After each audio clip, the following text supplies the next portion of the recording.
Good day, everyone. It's great to be with you again. Brad Macbeth here with the Simple Plan Live. We're happy to see you. We are with you weekly on Fridays live, and then we repost on YouTube and Facebook. Just a note, we won't be live next Friday, July 16th. We're taking a week off. So tune in today and enjoy what we've got for you. As always, you can find us on Facebook. You can also find us on Instagram and Twitter. Follow us there. Twitter at Cash Coach Canada, Instagram at Macbeth Group. And today we're debuting. This has been in development for some time. We've had a number of people in there for quite some time. But we are really working and focusing now on the Simple Plan community. You can join, you can request to join at facebook.com/groups/Simple Plan Community. And there you'll find a community of like-minded people who are looking to build the best financial life they can for themselves by following the simple plan to plan, protect, and progress through their financial lives and make the most of everything that they're able to financially. So join us there, won't you? We have lots of activities that go on there, and we're just getting going. Our helpful tool for today is what we're going to be featuring throughout our broadcast today, the cash flow tutorial. You can get the entire tutorial, which is recorded, and the worksheets that go with it at bit.ly/worksheet tutorial. That's at bit.ly/worksheet tutorial. I'm really glad you're here with us today. If you were with us last week, we are focusing on that powerful foundation to your financial future, your cash flow plan. And that's really comprised of two parts. The spending plan, which we went over last week. Some people would call that a budget. It's kind of like that, but a budget really doesn't capture the entire flavor of all of this. And usually you'll find that people don't succeed well with budgets because they're not far-reaching enough. They're not fleshed out enough. There's no way to tell, to go from these numbers on the page that kind of seem like they should work out and make sense to actually putting things into action, because the money that comes in and goes out in our lives is very complex today. You may have heard me say before that when I was a young man and first working, there were only really two ways that you got paid. The first way was you might get a paper check, and the other way was you might get a little brown envelope that had cash in it. And on that envelope, it would have written on it the hours you'd worked and deductions and such. If you got a paper check, of course, which was the conventional way to pay people, you would have to take that to a bank at inconvenient hours. They were only open weekdays then, often between 10 and 3 or 10 and 4, which is where the phrase banker's hours come from. And you would have to go there, you would fill out a piece of paper, go to the counter, give them your check and your piece of paper. They would put the money in your account. And then if you wanted to spend something, you would have to reverse the process. Give them another piece of paper and they would give you some cash. That was called a withdrawal slip. Sophisticates used checks for almost everything. Outspending in stores, we used checks, grocery stores, what have you. And the truly powerful among us would balance their checkbooks at the end of the month. And that's it. That's all there was. There was no other way to spend money. Eventually bank machines came along. And now, of course, there are a million ways to move your money electronically, whether it's on the internet, whether it's using the Interac system, through various devices, all manner of cards, your watch, your phone. It just goes on. And of course, lots of auto transactions as well. And so what's happened is in the old way of doing things, there were two kind of overriding principles that took place. One is you had no way to spend money that you didn't have. It just wasn't possible. There was no credit cards. You might write a check for money that wasn't in your account, but that would bounce and then there'd be all sorts of problems. That the other principle was that you you would have a real feel for your money because you got it in your hand. It was cash, so it was tangible. You could see, you could gain a real sense of the amount of money that you had that really helped you to answer that question, what can I afford? Because if you spent more than you were able to, then you would just be out of money. You would be broke until you got your next paycheck.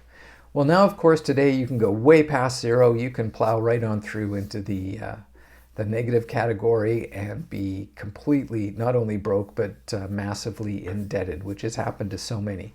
Average Canadian debt is about 180% of income, and that's pretty significant.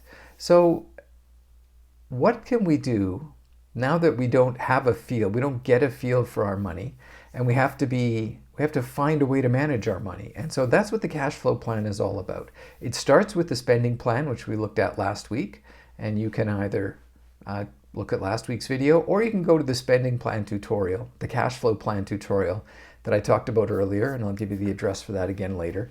I highly recommend that you go there, because there you can download the forms that we're going to look at again today. And there's another video that steps you step by step through all the processes of the spending plan and the cash flow plan. So today we're going to look at the cash flow plan. And the cash flow plan, the spending plan is really the theory. Here's how much I've got coming in. Here's how much I think is going to go out every month. And do they balance, which they need to. But that's just the theory, because that's just a look at what comes in and what goes out in a month. The practice is that our money comes in and goes out in fits and starts. We get paid multiple times in a month, most of us. Some get paid every 2 weeks, some get paid twice a month, and even that can add a bit of confusion. And many of us are in multi-income households, so we might have two spouses who are earning incomes, and so they get paid on different cycles and at different times. And then on top of that, people might have another part-time job, a side gig, a side hustle, whatever you want to call it, and money's coming in bits and pieces there. And of course, some of that, if you're into the side gig economy, doing things like Uber or Instacart or Skip the Dishes, those types of things, that money can come in practically daily. And it can even come in two pieces. Maybe you actually get some cash in your hand for tips. Others going to come in, they're going to transfer money into your account. So you really have to have a way to keep track of all this. And so that's what we're going to look at today, is planning out when money's coming in and when's going out, so that we can time appropriately when to spend our money on which category. And so let's shift over now to have a look at, there we go.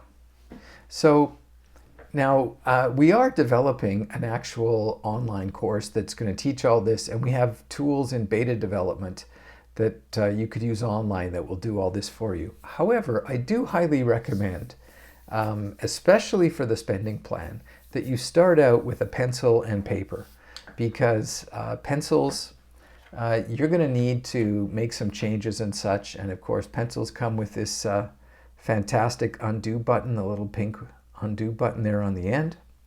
And that will help you in refining your plan until you get it exactly the way that you need to. So last week we looked at the spending plan, and you can see here we had $5,000 in income, and we went through how we were going to spend all of that. It's on both the pages. We have a second page there as well. If you need to know how to do that, go back and look at last week's, or as I said, better yet, go to the cash flow tutorial that's online. We gave you the address for earlier, and I'll give it again. So this week we want to look at the cash flow plan. And so what this requires is that we look at when money's coming in and when it's going to go out.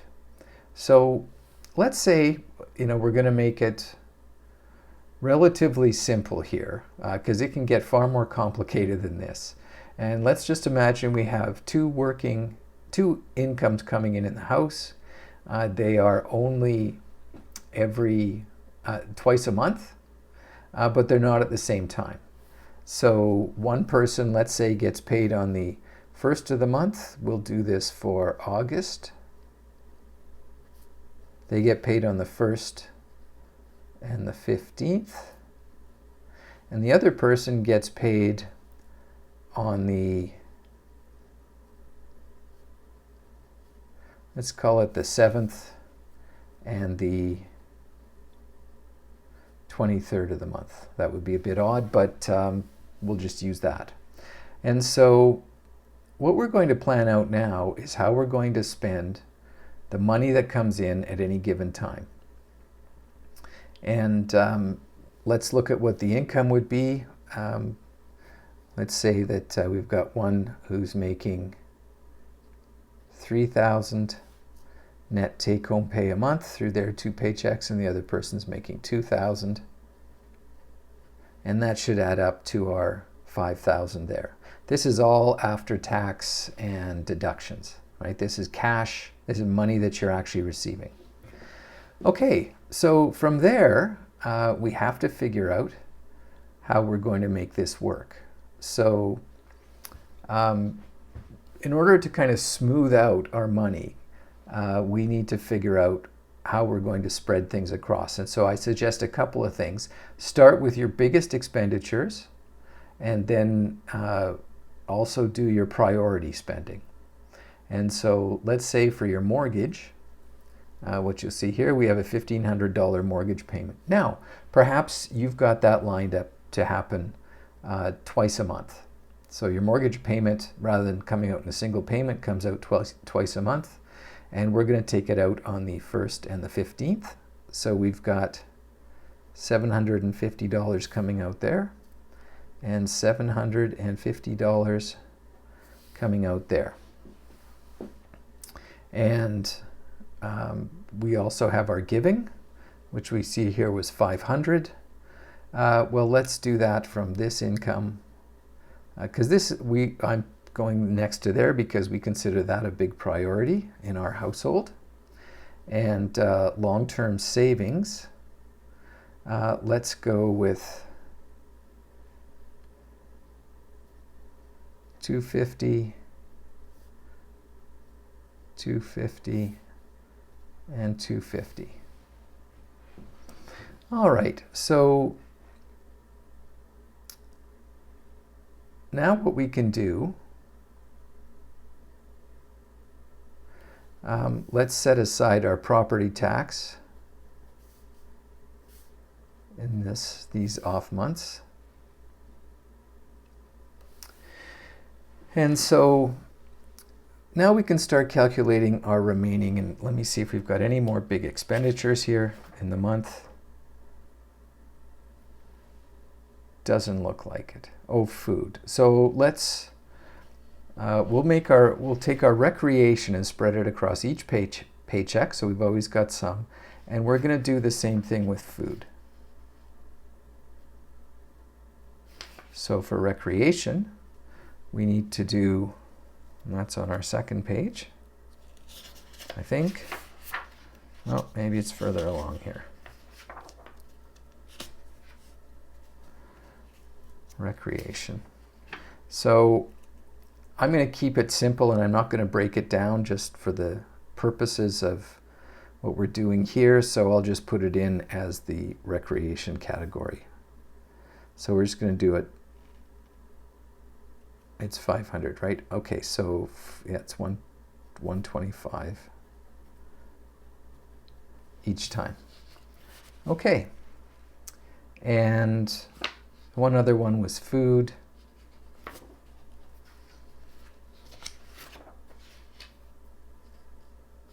Here we are.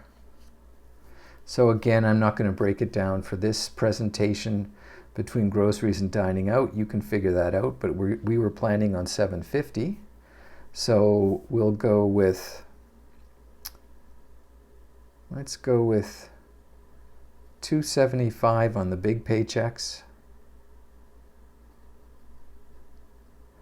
That's $550 and $100 on the smaller paychecks. All right, so let's see where we're at right now. So we start with 1,500, and we have no expenditures going there. Let's put our education in. We'll do 100 each paycheck as well.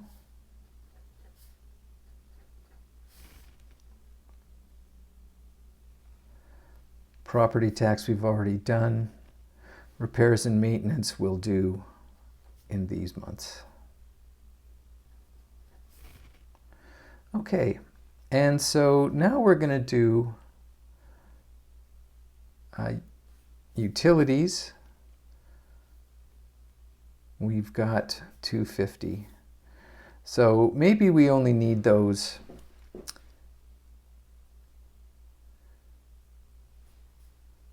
twice a month, or let's just figure this out here. So utilities, we allocated 250, so let's say it's 100, 150.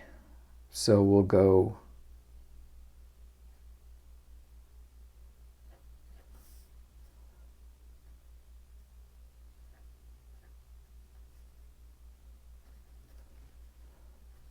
there's our 250. Of course, some of that would be going to phones and television and internet as well. So what we do now in each columns, we start going down. So we're starting with 1,500. We subtract the 250, and that remaining is 1,250. We subtract the 100, the remaining is 1,150. We subtract the 750, the remaining is 400. We subtract the 50, we're down to 350. We subtract the 100, we're down to 250. All right. And similarly for this one, we started at 1,000. That gets us to 750. Minus 250 gets us to 500. Minus 100 gets us to 400. Minus 125 gets us to 275. Minus 25 gets us to 250. Interesting coincidence. 1,500 minus 100 here gets us to 1,400. Minus 750 is 650. Minus 50 gets you to 600. Minus 100 gets you to 500. And here, 1,000 gets us to 750. Then 500, 400, 275, and again 250. All right, so now you can see that what have we taken care of here? We've taken care of the, over here, we've taken care of the charity, we've taken care of the savings. Have we taken care of the home? Yes, we did. And the utilities. All right. We've also taken care of the food and the recreation.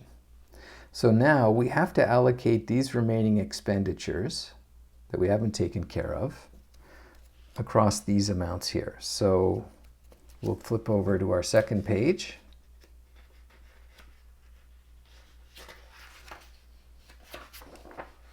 And I'm just going to write at the top here what we're carrying forward. Here we've got 250, 250, 500, and 250. Okay, well now we can see we have a problem because we've got 250 left here, but we're planning on taking 275.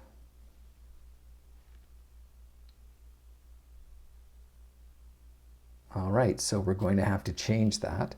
So let's make this 175, and we'll make this 150. We'll make this one 150. So that's, let's see, that's 275, 450, 5, 6. That's still $750, but now it can fit. All right. So we have our transportation expenses. Now I see one of the things we didn't sort out last week was that this came to 5,800 from 5,000 when we only had 5,000 income. So we really need to go back and adjust this budget. So I'm going to adjust it for this week by just saying we're going to walk everywhere. So I'm taking out the transportation. Obviously that's not practical. You'd have to go and refine your categories another way. So financial security, we need to allocate $250. So let's just go 75 this week. Now we're not going to have any more money left. We'll go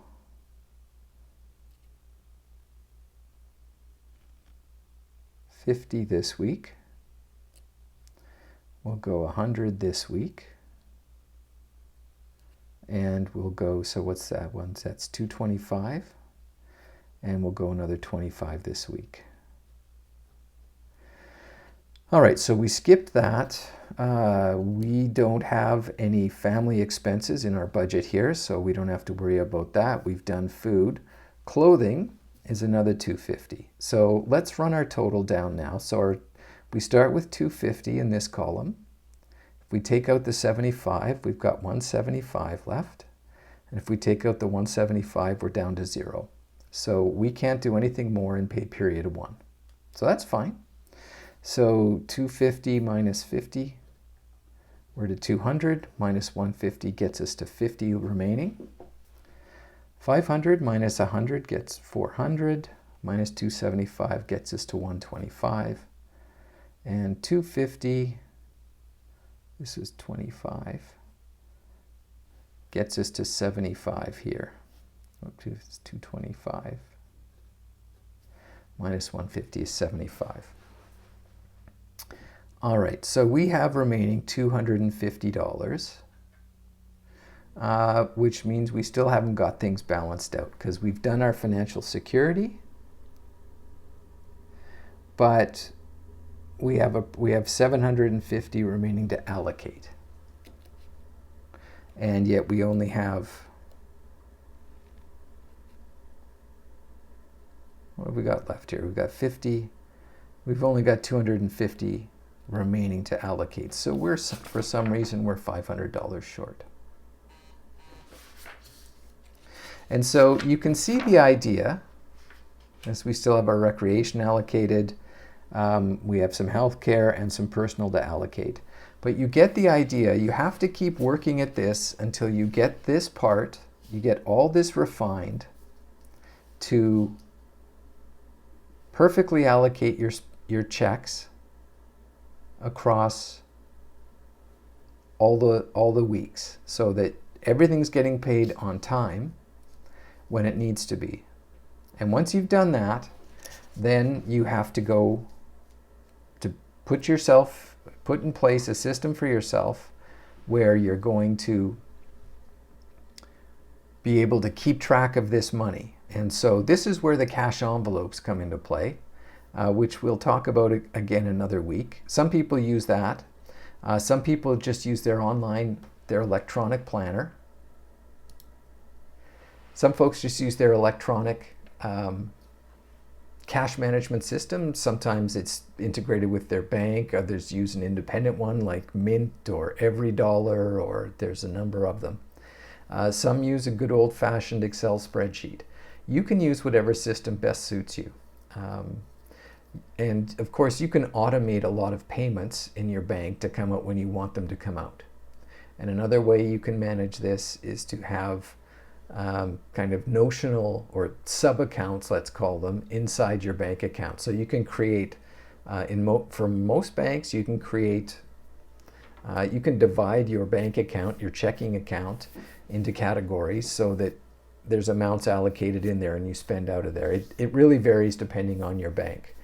But you can manage this electronically, you can manage it on paper, you can manage it with cash envelopes, but the core is that you need to manage it. And I can tell you, it's very challenging when you get started. But you can see now why budgets fail. Because all the budget is All that a budget is that most people think about is the spending plan. And the spending plan without the cash flow plan is generally doomed because you'll run out of cash at various times. And then you start finding ways to cover for that. And that might put you into using credit cards or lines of credit. And then those things start to get a little out of control. And, oh, there's something I forgot about that only happens once a year, my house insurance or what have you.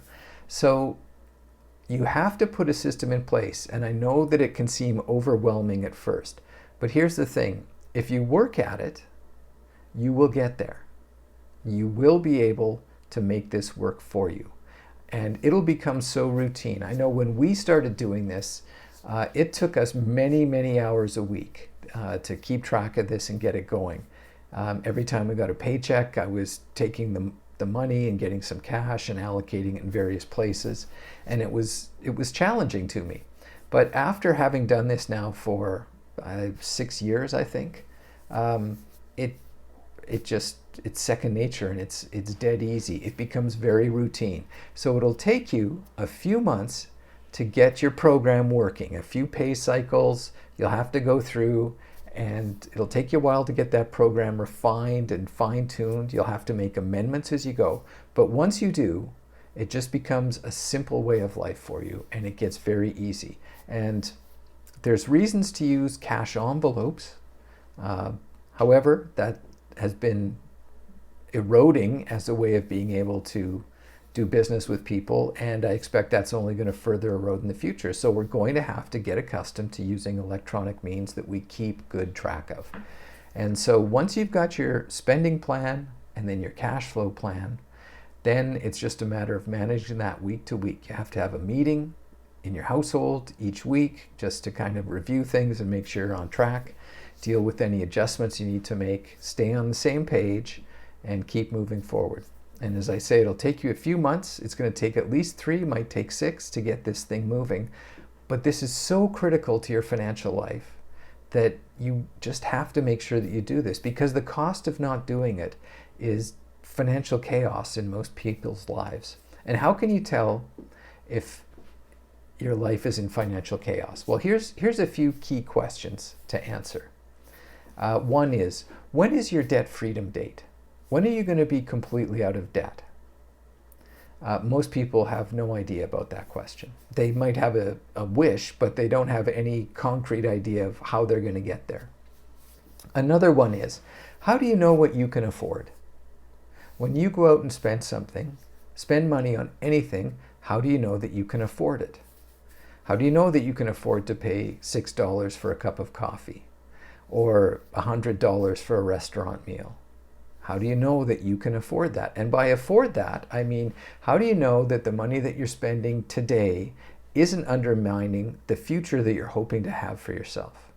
And you can undermine that future by not having enough money to pay your mortgage payment, which comes around every month, or your rent, or not having enough money to pay your property taxes, which comes around once a year, or some form of insurance or what have you, or not having enough money to set aside for education, or not setting aside enough money for retirement. And that's the other key question. How much money are you going to have when you reach retirement? How much are you going to be able to spend on a monthly basis? And what is the tax treatment of that going to be when you reach that stage? These questions are critical to your way of life. But if you don't answer them, if you can't answer them, and most people don't have a plan to answer them because they think they can't be answered, but they can all be answered. And of course, plans evolve and change, and we adjust as we go. I can't predict with certainty what's going to happen 5 or 25 years from now, but I can plan for it and adjust as things change. And it's just absolutely essential to do that, because as time marches on in its relentless way, if we haven't done that, then we are at the whim of circumstances and marketers and banks and credit companies. And they're the ones who run our financial lives. And then the things that we wanted to do in life just disappear off into the distance because we never quite got there. But we live in the most prosperous society, in the most prosperous time that has ever existed. And if you make plans, For almost all of us, we can do well within this system, but you have to take control of it and manage it for yourself. So that just gives us the whole thing. Let me give you this one little proverb that can help you to keep track of this or to think about this. If your outgo exceeds your income, your upkeep will be your downfall. It's a simple thing. It's an old proverb, but it's always been true and always will be true. If your outgo exceeds your income, your upkeep will be your downfall. You know, so much of this is a part of our mindset, and the mindset of, well, I can't, or it's too hard, or, you know, it's a mindset of defeat. And you have to have the mindset of, yes, I can, and however hard it is, I'm going to. And so in order to change your future, in order to change your financial circumstances and your financial future, you literally have to change your mind. So we need to work on that. And part of that is getting down to these disciplines. So I hope this has been helpful for you today. I highly encourage you, if you want to go down this path of getting control of these things, 2 steps. First, join the Simple Plan community, because it's a community full of people that are trying to do exactly that, to exercise good stewardship, good management over their finances, and helping one another to do so. There's lots of extra content that goes in there and support, and we're there to answer your questions, and so's the rest of the community. And the other thing is, I urge you to go get the free cash flow tutorial. It gets into even greater detail with all this and how to make it all work. You can get that at bit.ly/worksheet tutorial. That's bit.ly/worksheet tutorial. So go join the Simple Plan community right now at facebook.com/groups/Simple Plan community, and we'll see you there. Thanks again for joining us today. As always, you can find us on Facebook at Macbeth Group. You can also find us on Instagram at Macbeth Group or on Twitter at Cash Coach Canada. Appreciate you joining us, taking your time with us. If you have any questions, post them in the comments. We're happy to answer them. Always here to help. Have a great day.